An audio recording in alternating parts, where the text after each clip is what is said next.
Thank you, Abby and Granny. Seeing young Abby reminds me of I have a niece, a grand-niece, great niece with me, about the same age. How old is Katie Moore? 6. 6. It's her birthday, very short.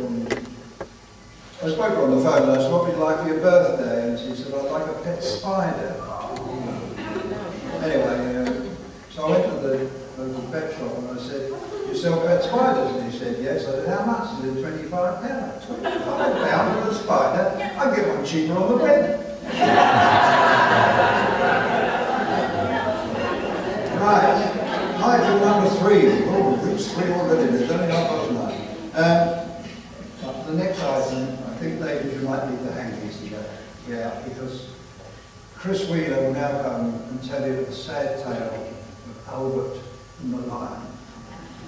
Chris Wheeler.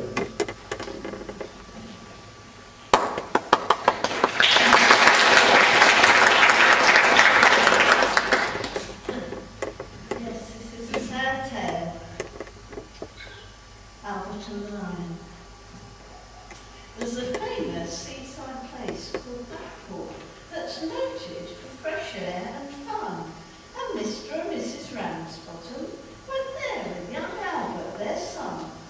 A fine little lad for young Albert, all dressed in his best, quite a swell. He'd a stick with a horse's head handle, the finest that Woolworths could sell. They didn't think much to the ocean, the waves so fiddly and small. There were no wrecks and nobody drowned, in fact nothing to laugh at all.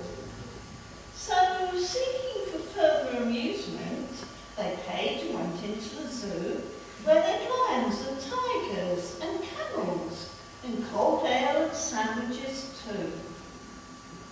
There was one great big lion called Wallace, whose nose was all covered with scars. He lay in a somnolent posture with the side of his face on the bars. Now Albert had heard about lions. Oh, they were ferocious and wild. To see lion lying so peaceful just didn't seem right to the child.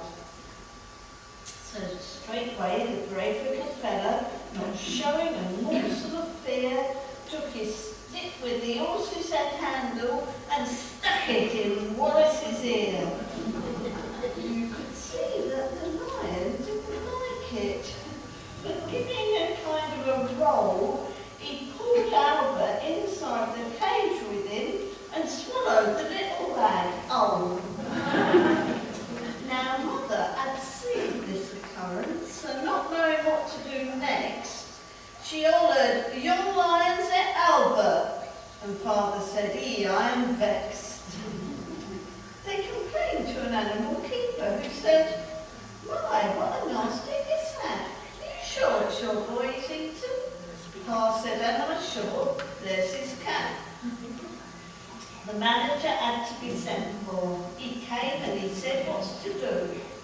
Ma said, young lions at Albert, and him in his Sunday clothes too."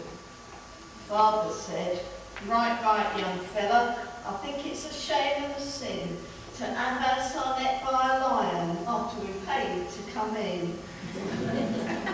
The manager wanted no trouble. He took out his purse right away, saying, "How much to settle the matter?" Pa said, "What do you usually pay?" But Mother had turned a bit awkward when she saw where Albert had gone. She said, "No, someone's got to be summoned." So that was decided upon. And off they all went to police station in front of a magistrate chap.